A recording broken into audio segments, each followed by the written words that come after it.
हो गया। ओम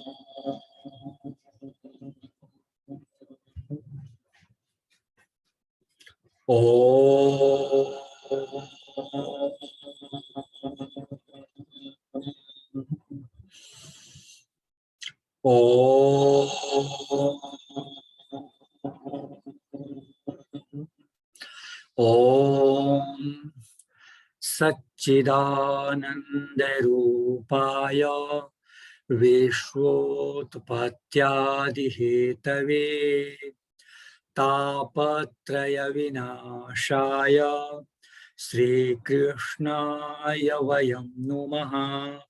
ओम शांति शांति शांति। परम नमनीय, परम पवित्र श्रीमद् भगवद गीता जी के द्वितीय अध्याय के श्लोक संख्या 60 से हम लोग विचार प्रारंभ करेंगे। अभी जो हम लोग गीता जी के इस अध्याय में विचार कर रहे हैं, उस विचार का बिंदु है वीर अर्जुन द्वारा आराध्यवर जी भगवान श्री कृष्ण जी के चरणों में पूछे गए 4 प्रश्न, और उन चारों प्रश्नों में जो तृतीय प्रश्न है कि मासीत, एक योग को प्राप्त पुरुष किस प्रकार से बैठते हैं, स्थित प्रज्ञ पुरुष का बैठना कैसे होता है, यही हम लोग विचार कर रहे हैं। जिसमें हम लोगों ने पूर्व में विचार किया है कि बिना आसक्ति के, बिना राग के, इंद्रियों का विषयों से समेट लेना है, यही स्थित प्रज्ञ पुरुष का बैठना है। अब आज का जो श्लोक है, श्लोक संख्या 60, इसमें प्रभुवर जी परम पूजनीय भगवान श्री कृष्ण जी इंद्रियों की बलवत्ता का प्रतिपादन कर रहे हैं, बता रहे हैं कि हे वीर अर्जुन, इंद्रियां बड़ी ही बलशाली होती हैं। कैसे, आगे विचार करते हैं। यततो ह्यपि कौन्तेय पुरुषस्य विपश्चितः इंद्रियाणि प्रमाथीनि हरन्ति प्रसभं मनः तानि सर्वाणि संयम्य युक्त आसीत मत्परः वशे हि यस्येन्द्रियाणि तस्य प्रज्ञा प्रतिष्ठिता। प्रभुवर जी कह रहे हैं, हे अर्जुन, यततो ह्यपि कौन्तेय, हे कुंती के पुत्र वीर अर्जुन, पुरुषस्य विपश्चितः, विपश्चितः पुरुषस्य, जो ज्ञानी पुरुष हैं, जो विवेकी पुरुष हैं, और कैसे, यततो ह्यपि, ज्ञानी हैं, विवेकी हैं और प्रयत्नशील भी हैं, ऐसे पुरुष के। देखा जाए, हम लोग संसार में देखते हैं परमात्मा का विधान कि जो बहुत अधिक बुद्धिमान है वो पढ़ने में रुचि नहीं रखते हैं, पढ़ना नहीं चाहते हैं, और जो दिन रात बैठ करके रट रहे हैं, उनकी बुद्धि ऐसी है कि तथ्य जल्दी समझ में नहीं आ पा रहा है। ये भगवान की रचना है, ऐसा कुछ लोगों में पाया जाता है। लेकिन जिनकी बुद्धि भी तीव्र है, प्रतिभाशाली हैं और पढ़ने में भी अनवरत लगे हुए हैं, ऐसे भी विद्यार्थी व्यक्ति दिख जाते हैं।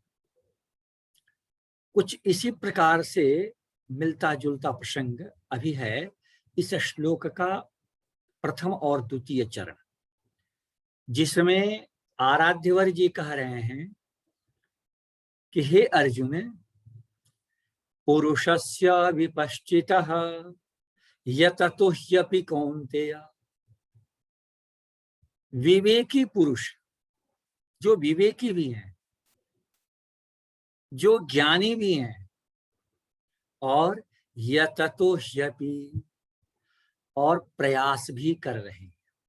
ज्ञानी भी हैं और प्रयास भी कर रहे हैं, लगे हुए हैं, संलग्न हैं साधना में, उनके भी इंद्रियाणि प्रमाथीनि हरन्ते प्रसभम मनः, उनके भी मन को प्रसभम हरन्ति, ये जो इंद्रियां हैं उनके मन को भी खींच लेती हैं विषयों की तरफ, बलपूर्वक, प्रसभम, बलपूर्वक खींच लेती हैं।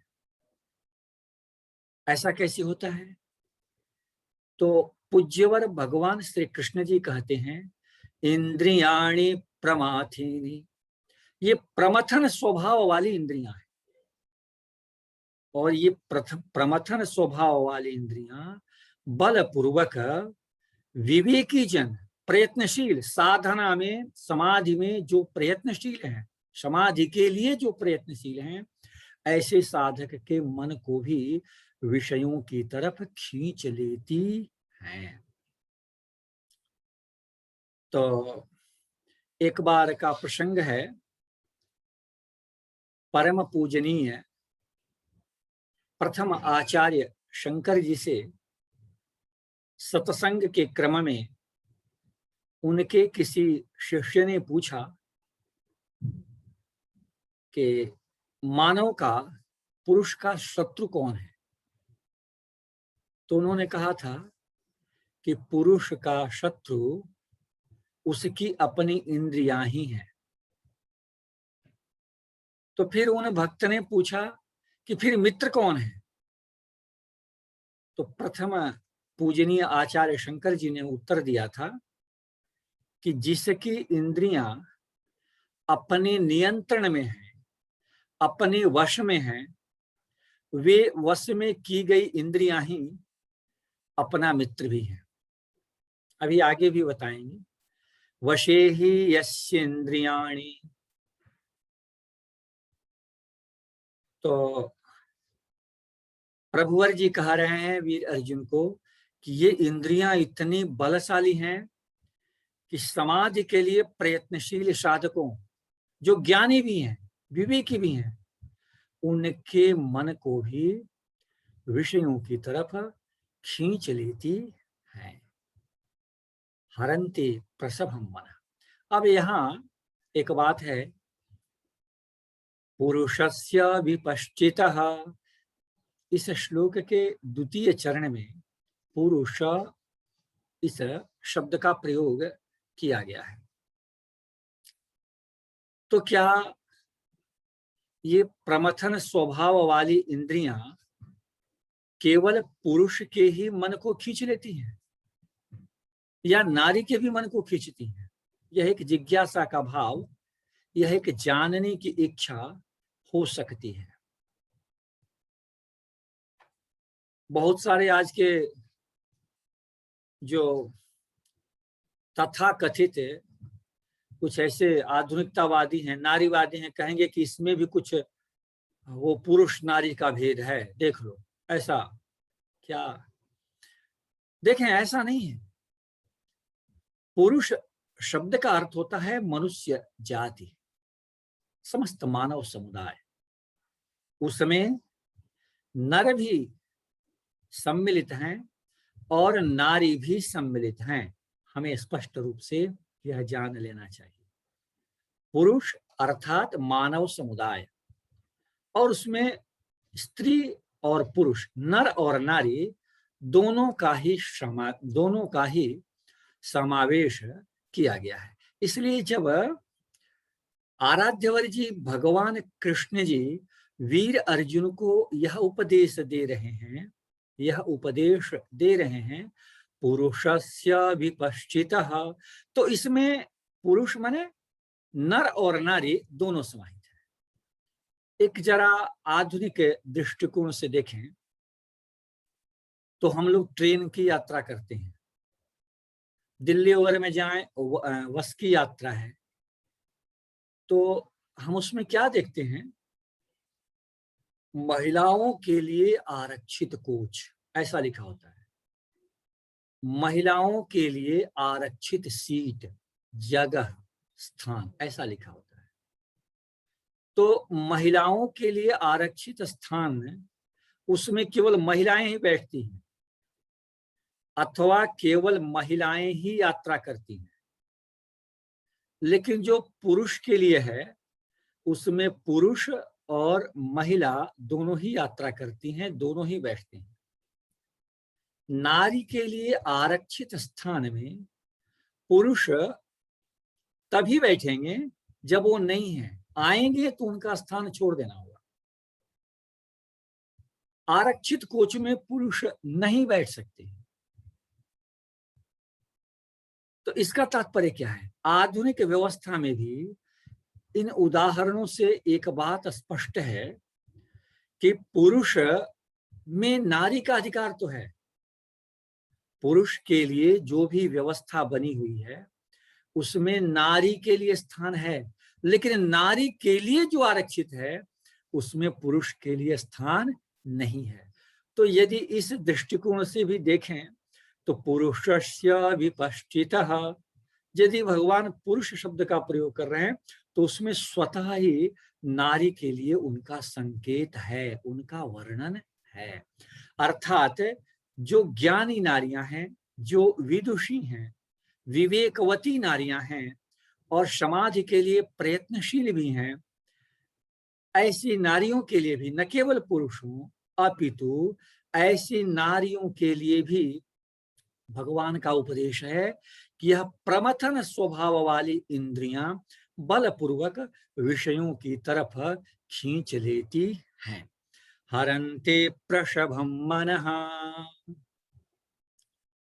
अब एक जिज्ञासा का भाव यह होता है कि यदि ये प्रमथन स्वभाव वाली नारी इंद्रियां खींच लेती हैं तो न खींचें, इसका क्या उपाय है? कभी कभी जब कार्यक्रम होते हैं गीता जी के, पवित्र गीता जी के विद्यालयों में विद्यार्थियों के बीच, तो ऐसा प्रसंग आया है कभी कभी कि एक विद्यार्थी ने पूछा बड़े खड़े होकर के कि महाराज ये जो हमारा मन पढ़ने में नहीं लग रहा है, इधर उधर भटक रहा है, तो फिर मन पढ़ने में कैसे लगे, कैसे हम मन को पढ़ने में लगाएं, इसका कुछ उपाय बताइए। कुछ इसी तरह से का प्रसंग अभी हम लोगों के विचार के योग्य है कि प्रमथन स्वभाव वाली इंद्रियां विवेकी और प्रयत्नशील साधकों को भी, उनके मन को भी विषयों की तरफ खींच लेती है। तो उनको रोकने का उपाय क्या है? कैसे ये प्रमथन स्वभाव वाली इंद्रियां साधक जी को, साधक गण जी को विषयों की तरफ खींच न सकें, बाध्य न कर सकें, बिल्कुल, इसके लिए क्या करना चाहिए? तो प्रभु जी वीर अर्जुन को बता रहे हैं। क्या कह रहे हैं? तानि सर्वाणि संयम्य युक्त आसीत मत्परः वशे हि यस्येन्द्रियाणि तस्य प्रज्ञा प्रतिष्ठिता। परम पूज्य भगवान श्री कृष्ण जी बता रहे हैं वीर अर्जुन को कि तानि सर्वाणि संयम्य, तानि सर्वाणि, उन संपूर्ण इंद्रियों को, चूंकि इंद्रियों के विषय में चर्चा हो रही है पूर्व के श्लोक में भी, वशेहि यस्येन्द्रियाणि, इसलिए सर्वाणि से इंद्रियाणि का हम ग्रहण करेंगे। तानि सर्वाणि संयम्य, उन सभी इंद्रियों को संयमित करके, सभी इंद्रियों अर्थात संपूर्ण ज्ञान इंद्रियों को और संपूर्ण कर्म इंद्रियों को संयमित करके। संयमन क्या है? संयमन है, इंद्रियां तो स्वाभाविक रूप से बहिर्मुखी होती हैं, लेकिन उन बहिर्मुखी इंद्रियों को बाहर की तरफ से मोड़ करके अपने अंदर की तरफ लाना, यही संयमन है। बाहर के विषयों की तरफ वो जो स्वाभाविक रूप से खिंचती हुई चली जा रही हैं, उन खिंचावों को रोक देना, उन विषयों की तरफ के खिंचावों को रोक देना ही संयमन है। तानि सर्वाणि संयम्य, अब यहां देखें, संयम में सम उपसर्ग भी है, अच्छी प्रकार से नियमन करके। इसका क्या भाव है? तो इसका तात्पर्य है कि प्रभुवर जी की बनाई हुई इस रचना में विषयों की तरफ इंद्रियों का आकर्षण स्वाभाविक है, तो विषय इंद्रियों को खींचेंगे, अथवा हम यह कह लें कि इंद्रियां विषयों की तरफ दौड़ सकती हैं, उधर जाने के लिए इच्छुक हो सकती हैं, और हमें यह जो आकर्षण है इंद्रियों का विषयों के प्रति, इसको विचार पूर्वक नियंत्रित करना। संयम्य, वो भागेंगी और हमें वहां से उनको लाना है। जैसे एक बार ऐसे ही सत्संग में किसी ने पूछा कि महाराज, ये हम पूजा करने बैठते हैं तो मन कभी रसोई घर में जाता है, कभी बच्चों पर चला जाता है, कभी गृह कार्य नहीं हुआ इस पर चला जाता है, आदि आदि, मन भटक जाता है। तो इसका उत्तर यही है, संयम्य, अच्छी तरह से नियंत्रित करके।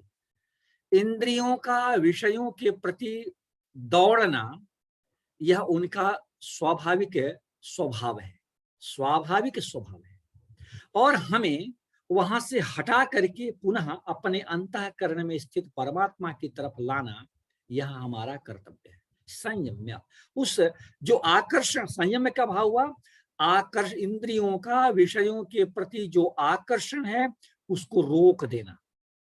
उधर जाए तो वहां से खींच लो, हटाओ कि नहीं, उधर नहीं जाना है, वो विष के समान है। तानि सर्वाणि संयम्य, तो देखिए प्रभुवर जी यहां बता भी दे रहे हैं, मन का ऐसा स्वभाव है कि वह खाली नहीं रहेगा, या तो वह संसार में रहेगा या फिर परमात्मा के चरणों में रहेगा। तो यदि विषयों से इंद्रियों को हम खींचते हैं तो केंद्रित कहां करें? तो तानि सर्वाणि संयम्य युक्त आसीत मत परः, मत परः, मेरा परायण होकर के, युक्त आसीत, जुड़ करके बैठ जाए, यही है बैठ जाना।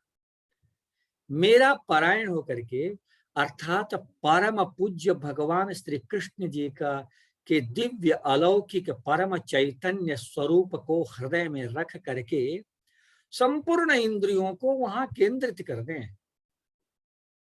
युक्त आसीत, जो जोड़ देना है इंद्रियों का प्रभुवर जी के चरणों में, यही है युक्त आसीत। देखें वहां है कि माशीत, किस प्रकार से उसका आसन लगता है, कैसे बैठता है। यहां प्रभुवर जी कह रहे हैं युक्त आसीत, संपूर्ण इंद्रियों को परम पूज्य भगवान श्री कृष्ण जी के श्री चरणों में जोड़ देना, इधर उधर विषयों की तरफ नहीं जाने देना, यही एक साधक जी का, एक साधक गण जी का बैठना है।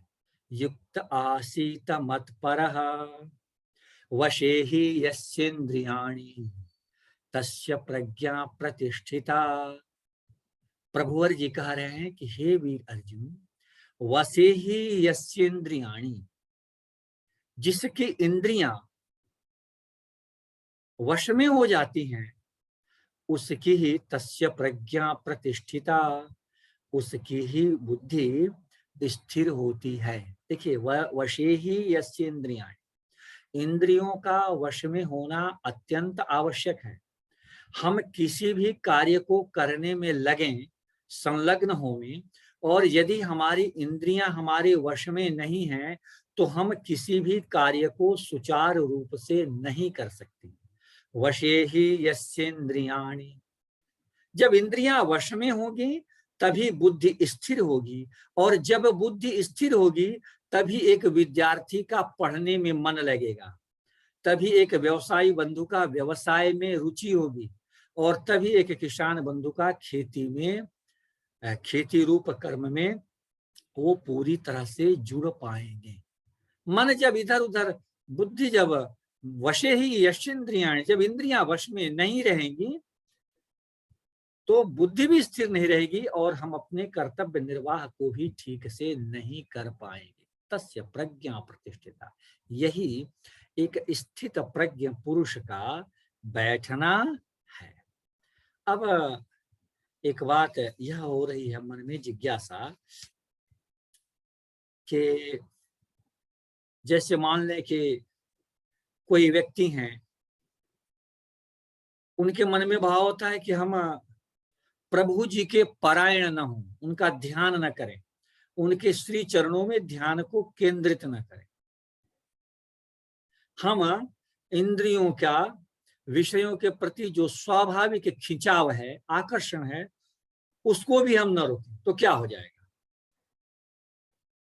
तो इसी प्रश्न का उत्तर परम पूज्य भगवान श्री कृष्ण जी अगले श्लोकों में दे रहे हैं।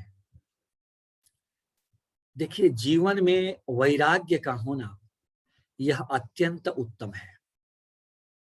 बहुत सारे साधक जी, साधक गण जी, भक्त गण जी कभी कभी यह भाव प्रकट करते हैं कि यह वैराग्य यदि इतना महत्वपूर्ण है, सचमुच महत्वपूर्ण है, यदि मानव जीवन में वैराग्य हो गया तो जीवन सफल हो गया।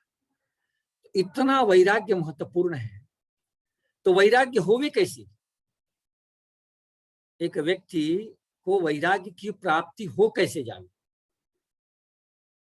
तो प्रभुवर जी बता रहे हैं आगे, क्या कह रहे हैं? ध्यायतो विषयान् पुंसः संगस्तेषुपजायते,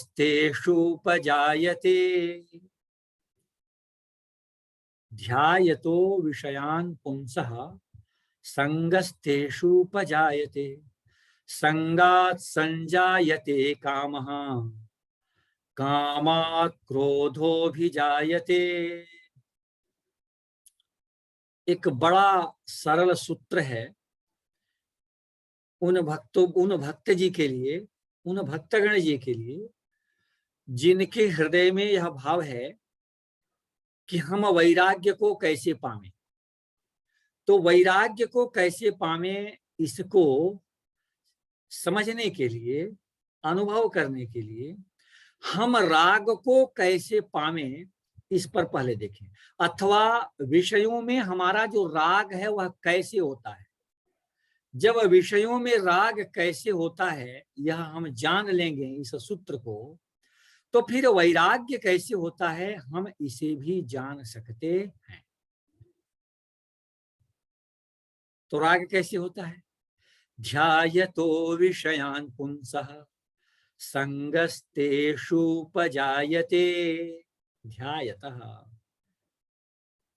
तेषुपजायते।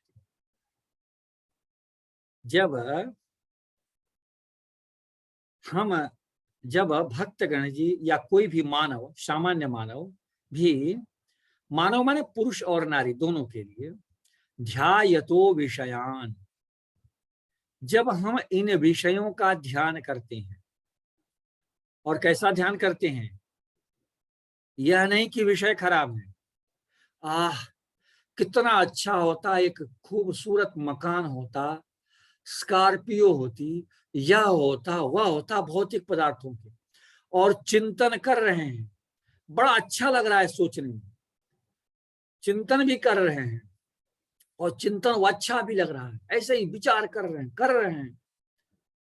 तो ऐसे इस प्रकार के विचार से, ऐसे सभी विषयों के विषय में हम समझ लें, इस प्रकार के विचार से, चिंतन से क्या होता है, उन विषयों के प्रति आकर्षण उत्पन्न होता है, उन विषयों के प्रति राग प्रकट होता है हृदय में। ध्यायतो विषयान पुंस ध्यायतः, जैसे जैसे हम ध्यान करेंगे, चिंतन करेंगे, विचार करेंगे विषयों का, वो हमें अच्छे लगेंगे, सुख में उनकी प्रतीति होगी। वाह क्या है, कैसे है। ध्यायतो विषयान पुंसः संगस्तेषु उपजायते, आसक्ति उत्पन्न होगी, राग। तो यह जो सूत्र हमें प्राप्त हुआ कि विषयों का चिंतन जब हम करेंगे तो हमें राग होगा, आकर्षण होगा। तो इसका इस श्लोक के पूर्व के जो 2 चरण हैं, ये 2 चरण ही इस बात का स्पष्ट संकेत दे रहे हैं कि यदि विषयों का हम ध्यान न करें तो विषयों के प्रति आसक्ति, राग, आकर्षण, अत्यधिक लगाव आदि हो ही नहीं। ध्यायतो विषयान पुंस, ध्यायतः, जैसे जैसे ध्यान कर रहे हैं आकर्षण, अत्यधिक लगाव बढ़ता जा रहा है। तो इसकी परिणति क्या होती है, भगवान ने क्या कहा। तो देखो, हमें विषयों का ध्यान नहीं करना है। वैराग्य अगर जीवन में उत्पन्न हो, हमारी यह अभिलाषा है, तो हम विषयों का ध्यान न करें। हाँ, एक भाव यह भी है कि यदि विषय उपस्थित होते हैं तो शास्त्र जी की मर्यादा के अनुसार, पूजनीय ऋषिगण जी ने जो उचित मार्ग हमें बताए हैं, उसके अनुसार हम मर्यादित जीवन को जी सकते हैं, उन विषयों का उपयोग कर सकते हैं, मर्यादित, शास्त्र जी की मर्यादा के अनुसार। लेकिन उनका चिंतन और ध्यान नहीं करना है।